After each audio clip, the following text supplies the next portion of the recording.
नमस्कार, मी रुशाली यादव सारंग। आजची चांगली गोष्ट आहे अमेरिकेत उभारण्यात आलेल्या महाबोधी इंटरनॅशनल बौद्ध सेंटरची। जगात आखाती आणि रशिया युक्रेन युद्धामुळे शांतता धोक्यात आलेली असतानाच युद्ध नको बुद्धचा नाराही बुलंद होतोय। आता आखाती युद्धामधील अमेरिकेचंच पाहना।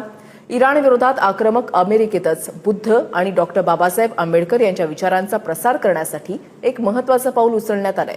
अमेरिकेमधल्या टेक्सास राज्यामधल्या गार्लँडमध्ये महाबोधी इंटरनॅशनल बौद्ध सेंटरची स्थापना करण्यात आली आहे।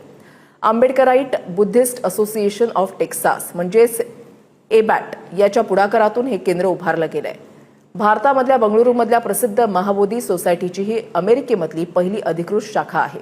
हे केंद्र केवळ एक धार्मिक स्थळ नसून भगवान बुद्धांचा करुणा आणि समतेचा संदेश आणि डॉक्टर बाबासाहेब आंबेडकरांची सामाजिक न्यायाची विचारधारा जागतिक स्तरावर पोहोचवण्याचं काम करेल।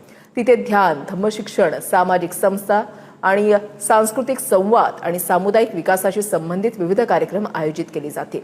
तसंच इथल्या भावी पिढ्यांना धम्म आणि सामाजिक परिवर्तनाची प्रेरणा दिली जाईल।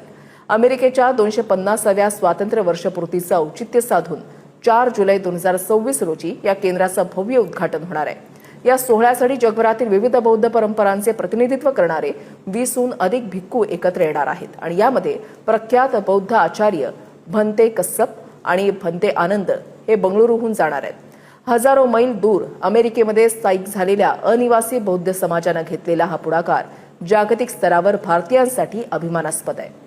तुम्हाला आजची चांगली गोष्ट कशी वाटली कमेंट आणि रिप्लायमध्ये नक्की सांगा। नेहमी एक प्रयत्न असतो की सभोवताली चांगले घडतंय, चांगले जे आहे ते तुमच्या समोर मांडण्याचा।